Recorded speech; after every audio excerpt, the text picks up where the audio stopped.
Okay, students, now we are going to start today's lecture. Chapter which we are learning is cell, fundamental unit of life. In the previous class, we did about nucleus and endoplasmic reticulum. तो हमने ये पढ़ा कि in endoplasmic reticulum, it is of two types, RER, rough endoplasmic reticulum, and SER, smooth endoplasmic reticulum. Rough endoplasmic reticulum के पास ribosomes होते हैं which is called protein factory, मतलब प्रोटीन बनाएगा. R E R make lipids, lipids are also known by the name of fat. अगर आप ये देखें यहाँ पे तो ये न्यूक्लियस है. न्यूक्लियस के सराउंडिंग में ये कुछ अरेंजमेंट्स हैं. इस अरेंजमेंट को हम एंडोप्लाज्मिक रेटिकुलम कहते हैं. जिसके ऊपर ये डॉट डॉट दिख रहा है वो रफ है, जिस पे डॉट नहीं दिख रहा वो स्मूथ है. तो ये तो डॉट डॉट वाले हैं, ये राइबोसोम्स बन जाते हैं और प्रोटीन्स बनाते हैं, ये बनाएंगे आपका fat. So this we need to learn. और हमने पिछली क्लास में ये पढ़ा था Golgi apparatus. Golgi apparatus is a post office of the cell, package and transport of protein across the cytoplasm. And these two parts were your homework कि what are lysosomes and mitochondria. तो lysosome भी हमारी sales में cell organelle है. इसका काम क्या होता है, इसे हम कहते हैं सुसाइड बैग. इसका काम होता है कि अगर सेल में कोई अनवांटेड चीज़ घुस घुस जाए, जिसे हम कहते हैं फॉरेन ऑब्जेक्ट, मतलब जो हमारे सेल में नहीं चाहिए और या हमारे सेल को वो नुकसान पहुंचाएगा, उसे हम कहते हैं फॉरेन ऑब्जेक्ट या फॉरेन पार्टिकल. तो लाइसोसोम क्या करेंगे, जैसे मान लीजिए ये लाइसोसोम है और यहाँ पे कोई फॉरेन पार्टिकल घुस गया, ये फॉरेन पार्टिकल घुस गया जो नहीं चाहिए. तो लाइसोसोम अपने आप को ना बर्स्ट कर लेगा और इसके अंदर का लिक्विड बाहर आएगा और इन सब को डाइजेस्ट कर देगा. इन सब को क्या कर देगा, एक ही साथ में डाइजेस्ट, और सेल की हो जाएगी क्लीनिंग, सेल को क्लीन कर देगा. तो इसीलिए इसको सुसाइड बैग कहते हैं. मतलब ये सेल का एक डिफेंस सिस्टम है जिसमें लाइसोसोम अपने आप को डिस्ट्रॉय कर लेता है सेल को बचाने के लिए.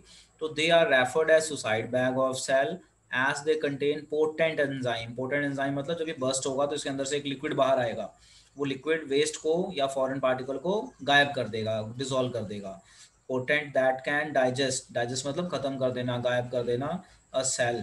Lysosomes also help in defense by attacking on foreign object. तो पेपर में अगर क्वेश्चन आ जाए भाई लाइसोसोम्स को सुसाइड बैग क्यों कहते हैं, तो बताइए they are called suicide bag because when if there's any entry of foreign object or unwanted objects in the cell, the suicidal bags or lysosomes burst themselves and their enzyme digest the foreign object and the other waste substances and clean the cell. तो इसीलिए इसको हम कहते हैं suicide bag and it is very important. और यहाँ पे एक बहुत ही इंपॉर्टेंट क्वेश्चन भी बनता है कि why lysosomes are called suicide bag. तो you can simply write because if there's any disturbance in a cell by the entry of foreign object or etc, lysosomes become active, they burst and their enzymes digest and clean all the waste and foreign particles, hence it is called suicidal bag. तो ये वही है जो आपने 8th में पढ़ा हुआ है, इसमें कुछ नया नहीं है, सेम है. अब आ जाइए माइटोकॉन्ड्रिया. माइटोकॉन्ड्रिया को हम पावर हाउस ऑफ सेल भी कहते हैं. जैसे आपसे पूछ लें कि name power house of the cell, power house of a cell is mitochondria.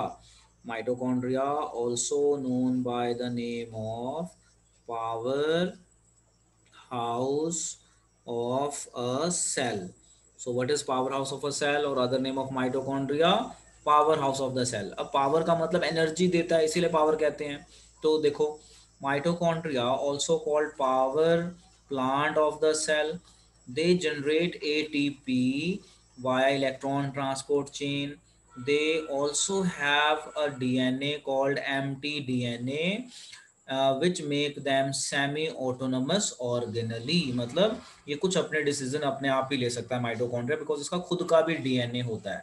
तो कई बार पेपर में क्वेश्चन आ जाता है कि एक ऐसी ऑर्गेनली का नाम बताओ जिसका खुद का डीएनए होता है और ये सेमी ऑटोनॉमस हो गया, मतलब ये कुछ अपने डिसीजन अपने आप ही ले सकता है. जैसे न्यूक्लियस होता है, न्यूक्लियस कंट्रोल करता है सबको. तो mitochondria power house of the cell है और ये इसका खुद का भी डीएनए होता है, यानी खुद कुछ डिसीजन ये ले सकता है.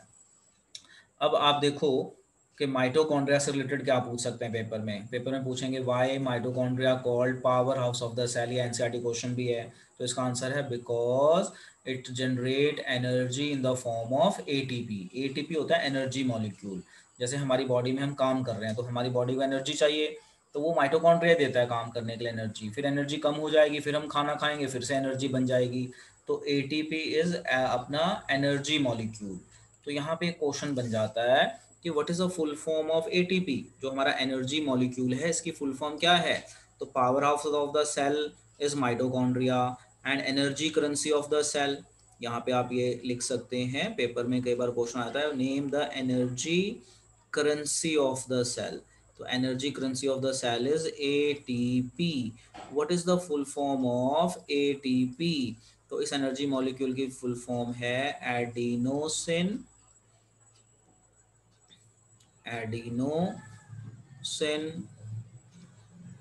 ट्राइफॉस्फेट। तो ये इसका नाम है जो आप याद रख सकते हैं। It is very very important. तो अब पेपर में आपसे क्वेश्चन पूछ सकते हैं, अभी माइटोकॉन्ड्रिया की डिटेल बताओ। तो बताइए, mitochondria is a power house of the cell. It generate ATP by electron chain transport. It is called, it's ATP is energy currency of the cell because यहाँ से एनर्जी मिलती है। And what is the full form of ATP, adenosine triphosphate. तो मेरे पढ़ाने के बाद book पढ़ना बेटा बहुत ज़रूरी है। ओके बेटा, हम आगे चलते हैं। मैंने इस पे क्या क्या क्वेश्चन बन सकते हैं बता दिया, एक बार मैं दोबारा बता देता हूँ। Question number 1, name power house of the cell mitochondria. Name energy currency of the cell ATP. Why mitochondria called power house of the cell, because it stores energy in the form of ATP. Name the two organelles which have their own DNA. तो plastids and mitochondria, अभी हम plastid पढ़ेंगे। तो एक question और बनता है, name name two organelles which have their own DNA. Answer is mitochondria and other is plastid. ये प्लास्टिड है, हम इसके बारे में पढ़ने वाले हैं। उससे पहले हम एक बार दोबारा से सेल के अंदर देख लेते हैं क्या क्या होता है। तो ये सेल है, ये न्यूक्लियस है। न्यूक्लियस के साथ एक नेटवर्क चेन है जिसे हम गोल्जी अपना क्या कहते हैं, ईआर, एंडोप्लाज्मिक रेटिकुलम। इसके बाद एंडोप्लाज्मिक रेटिकुलम में दो टाइप हैं, वो आपको पता चल गई है। फिर ये जो कुछ इस तरह की कुछ स्ट्रक्चर्स हैं इसे गोल्जी एपरेटस कहते हैं। और ये इस तरह से जो डिज़ाइन बने हैं ये माइटोकॉन्ड्रिया है। और ये है सेंट्रोसोम। ये देखो, ये इस तरह से कुछ स्ट्रक्चर्स दिखती हैं, ये फूल जैसी, इसको कहते हैं सेंट्रोसोम। और ये लाइजोसोम्स हैं जो प्रोटेक्ट करते हैं। और प्रोक्सीजोम्स, ये सिलेबस में नहीं है, कई चीज़ें इसमें सिलेबस में नहीं है, कई चीज़ें एक्स्ट्रा भी हैं यहाँ पे। तो वैक्यूल, फूड वैक्यूल, ये सारा आपको यहाँ पे देखो, वैक्यूल वगैरह आपको दिखेगा, क्रोमैटिन मटेरियल, न्यूक्लियोलस, ये सारा आप लेबलिंग देख सकते हैं यहाँ पे, इस तरीके से है वैक्यूल एरा। और जस्ट कीप इन माइंड, और animal diagram, plant cell diagram you can make. अब हम बात करते हैं प्लास्टिड्स की। प्लास्टिड्स क्या है? Plastids are similar to mitochondria and external structure. जो प्लास्टिड हैं उनका अगर हम एक्सटर्नल स्ट्रक्चर देखें वो सिमिलर टू माइटोकॉन्ड्रिया है, और ये प्लांट्स में होते हैं, याद रखना। They are always present in plants. So keep in mind, plastids जो हैं ये प्लांट का पार्ट है, ये एनिमल सेल में नहीं होता। So keep in mind. और माइटोकॉन्ड्रिया आपका दोनों में होता है। Are similar to mitochondria in external structure like mitochondria, plastids have their own DNA. इनका भी खुद का डीएनए है। They have their own DNA and ribosomes, and plastids are specially present in plants only. There are various type of plastids in different cells based on the pigment they contain. The chloroplast is the plastid where photosynthesis occur, and some of the other plastids are leucoplast and chromoplast. तो कई बार paper में आ जाता है कि भाई आप plastids के बारे में बताइए कि प्लास्टिड्स कितने टाइप के होते हैं, वो बताइए, उनके फंक्शन बताइए। तो आप बताइए कि प्लास्टिड्स जो है ये प्लांट का पार्ट है, they are present in plants only. ठीक है, इन प्लांट्स ओनली। और प्लांट्स, और इसके टाइप क्या हैं, इसके टाइप आप देख पा रहे हैं, there are 3 types. Type number 1 called chloroplast. Chloroplast किस चीज़ में हेल्प करता है? Help in photosynthesis. And the some other types are of plastids are leucoplast and chromoplast. तो ये इंपॉर्टेंट है। तो अब यहाँ पे देखो, फिर से मैं क्वेश्चन अगर आपसे पूछूं, क्वेश्चन नंबर 1, प्लास्टिड्स कहाँ होते हैं, प्लांट सेल और एनिमल सेल? तो आप आंसर बोलिए एनिमल में। प्लास्टिड्स का खुद का डीएनए होता है कि नहीं होता? यस होता है। प्लास्टिड्स की टाइप बताइए। Chloroplast, leucoplast and chromoplast. What is the function of chloroplast? So chloroplast help in photosynthesis. What is the function of leucoplast and chromoplast? Chromoplast आपका कलर पिगमेंटेशन एंड ल्यूकोप्लास्ट आपका storage करता है, कुछ store करता है उसके अंदर. So you just read book to understand this, it is very very important. इसके बाद आ गया आपका वैक्यूल. तो अगर मैं आपको डायग्राम दिखाऊं तो ये रहा वैक्यूल. अब वैक्यूल क्या करता है, ये लास्ट है हमारा. Vacuoles are large vesicle that hold water or air in them and give structural rigidity to the cell. Vacuoles are common in plant cell and in animal cells the vacuoles are either very small or absent. तो आपने ये याद रखना है. जो vacuole है वो plant cell में इसका ज़्यादा रोल है.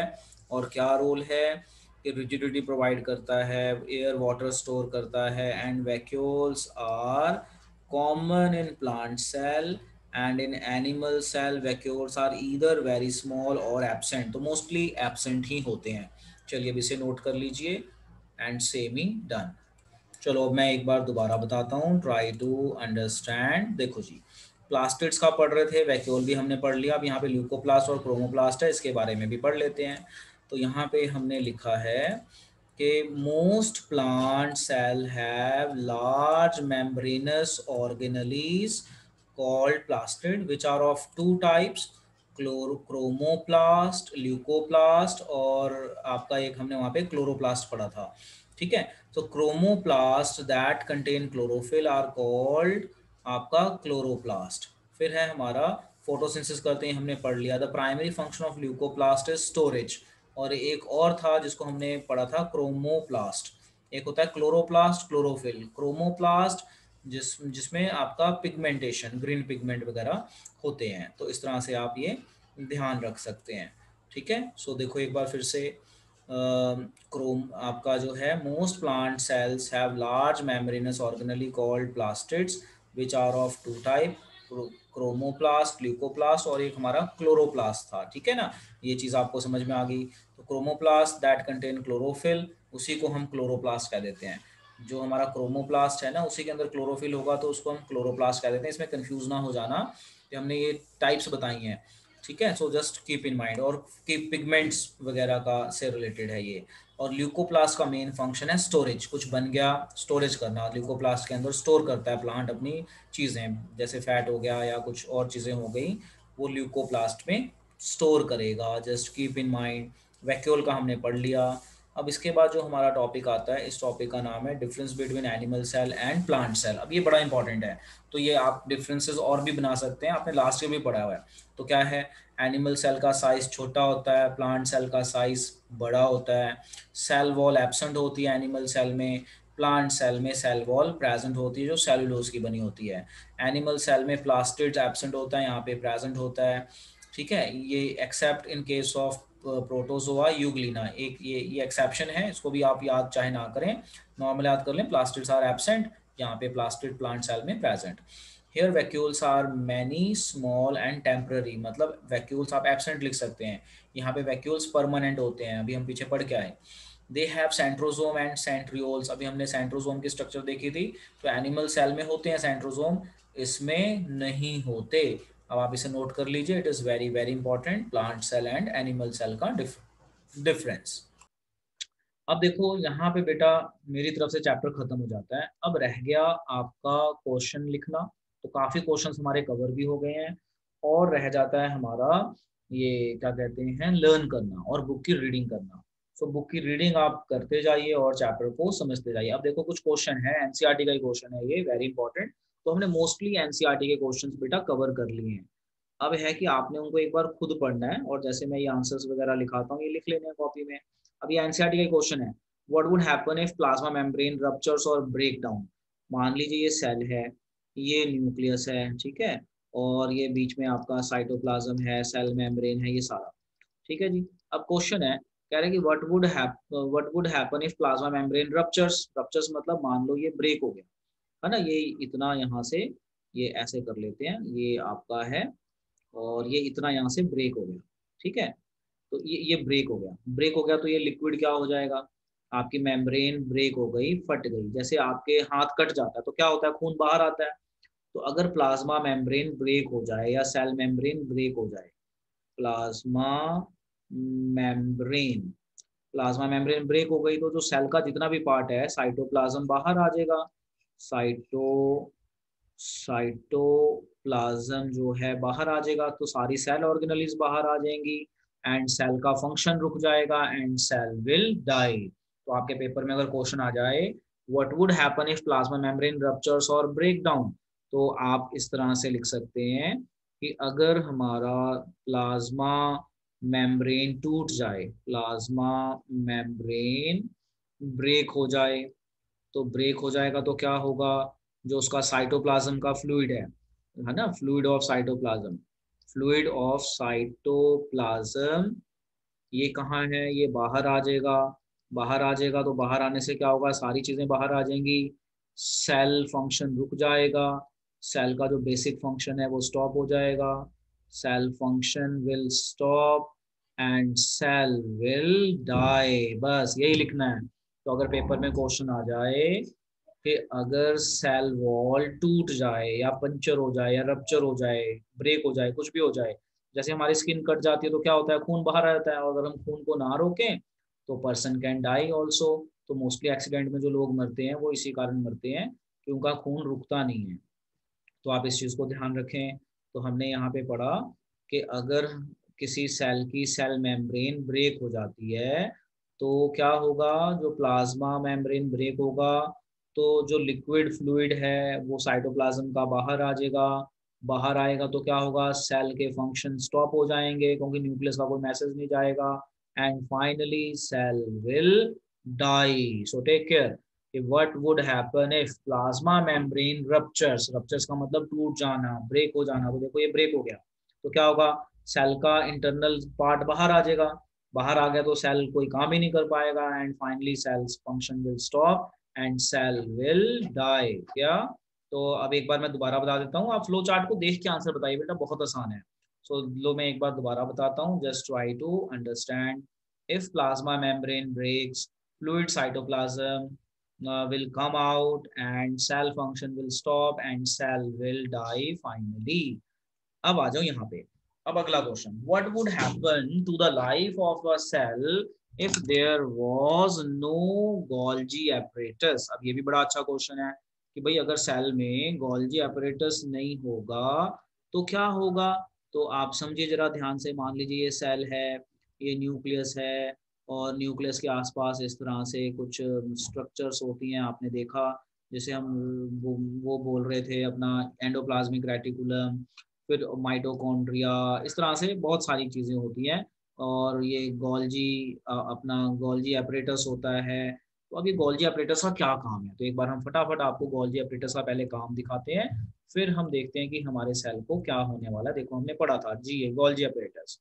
गोल्जी एपरेटस को हम पोस्ट ऑफिस ऑफ सेल कहते हैं। ये क्या करता है, न्यूक्लियस का जो मैसेज होता है वो एक जगह से दूसरी जगह पे ले जाता है जहाँ पे सेल की ग्रोथ के लिए चाहिए। अब दिक्कत क्या हुई, हम क्वेश्चन हम पूछ रहे हैं कि मान लो सेल में गोल्जी apparatus है ही नहीं, ठीक है, if there is no Golgi apparatus तो क्या होगा, देखो आंसर कैसे बनाएंगे समझना। If there is no Golgi apparatus तो इसका पैकेजिंग वाला काम रुक जाएगा, पैकेजिंग एंड डिस पैकेजिंग वाला काम रुक जाएगा, पैकेजिंग पैकेजिंग एंड डिसपैकिंग, ठीक है। तो ये वाला काम इसको हम शॉर्ट में लिख देते हैं, पैकिंग एंड डिसपैकिंग कर देते हैं, पैकिंग एंड डिसपैकिंग का काम जो है वो स्टॉप हो जाएगा। अब स्टॉप होने से क्या होगा, जो मैसेज जाने चाहिए थे, जो सिग्नल जाना चाहिए था, जो सेल मेंटेनेंस के लिए जो जरूरी चीजें जानी चाहिए थी, वो सप्लाई रुक जाएगी, supply of important things will stop, supply of important substances will stop.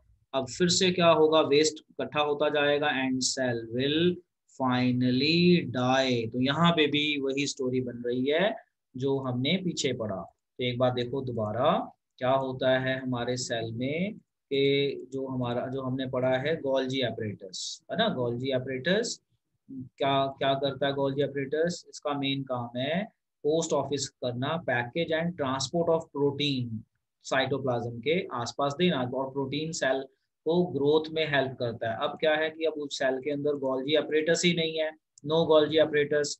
तो Golgi, if no Golgi apparatus, packaging and dispacking of protein will stop. तो प्रोटीन का एक जगह से दूसरी जगह जाना स्टॉप हो जाएगा। स्टॉप होने से सप्लाई ऑफ इंपॉर्टेंट चीजें रुक गई, तो सेल अपना आपको रिपेयर नहीं कर पाएगा। जैसे सेल कहीं से टूट गया तो उसको रिपेयर नहीं कर पाएगा, तो ऐसे करते करते सेल में प्रॉब्लम ज्यादा आएगी and finally cell will die. तो आप इस हिसाब से आंसर्स बेटा बता सकते हैं, ये सारा बहुत इंपॉर्टेंट है। तो एक बार फिर से देखिए कि if there is no Golgi apparatus, packaging and dispackaging of protein across the अपना क्या बोलेंगे, across the cell membrane stop. किस चीज की पैकेजिंग डिसपैकेजिंग करते हैं, ये हमारी प्रोटीन्स की और इम्पॉर्टेंट चीजों की। तो ये सप्लाई स्टॉप हो जाएगी। सप्लाई स्टॉप होने से सेल की ग्रोथ पे इफेक्ट आएगा, है ना। Cell growth will be affected, ऐसे कर देते हैं, सेल ग्रोथ अफेक्ट हो जाएगा। सेल ग्रोथ अफेक्ट होने से सेल विल फाइनली डाई। तो आप इस तरीके से बेटा आंसर लिख सकते हैं। ये बहुत इजी है, इसमें कोई डिफिकल्टी नहीं आनी चाहिए मेरे हिसाब से। अब आ जाओ आगे। ये भी एनसीईआरटी का क्वेश्चन है। Which organelle known as power house of the cell, why and where do the lipids and protein constituting the cell membrane get synthesized. Lipid कहाँ बनता है, एसईआर में। प्रोटीन कहाँ बनती है, राइबोसोम्स में। Which organelle is known as power of the cell and why. तो ये दो क्वेश्चन मैंने होमवर्क में दिए हैं। तो यहाँ पे बेटा हमारा ये चैप्टर भी हो जाता है खत्म। अब आपको क्या करना है, चैप्टर की रीडिंग करनी है और जो भी मैंने वीडियोस भेजी हैं उसके बेसिस पे आपने नोट्स बनाने हैं।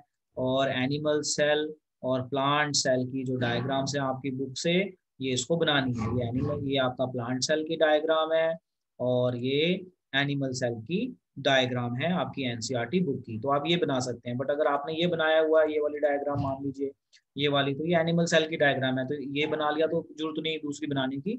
Then only draw plant cell. तो आपकी एनसीईआरटी में प्लांट सेल और ये रहा एनिमल सेल, इनकी डायग्राम्स दी हुई है, that you can draw and you can learn. Paper में कई बार आ जाता है। तो यहाँ पे बेटा हमारा ये चैप्टर खत्म हो जाता है और इसके मैंने मोस्टली सारे एनसीईआरटी क्वेश्चंस कवर कर दिए हैं और यहाँ पे आपको दिखा भी दिए हैं। अब आपको बुक पढ़ना है और कुछ अगर लगता है कि कुछ मिस हो गया तो उसको आपने नोट्स बनाना है। मैंने अपनी तरफ से कोशिश की है कि सारा एनसीईआरटी क्वेश्चन बीच में ही आ जाए। तो आपको जब मैं वीडियो भेजता हूँ तो आपने क्या करना है, जैसे आपको ये पेज दिखाया तो इस पेज में जो भी दिखाया उसको कॉपी में लिखो। इस पेज में ये डायग्राम बनाने की जरूरत नहीं थी, तो मैंने जो जो आपको दिखाया उसको कॉपी में लिखिए एंड बुक पढ़िए। बुक में कुछ एक्स्ट्रा एक दो चीज़ें मिलती हैं तो आप उसको बेटा नोट कर लीजिए। तो यहाँ पे हमारा चैप्टर खत्म होता है, अब आप इसकी प्रैक्टिस करते रहिए।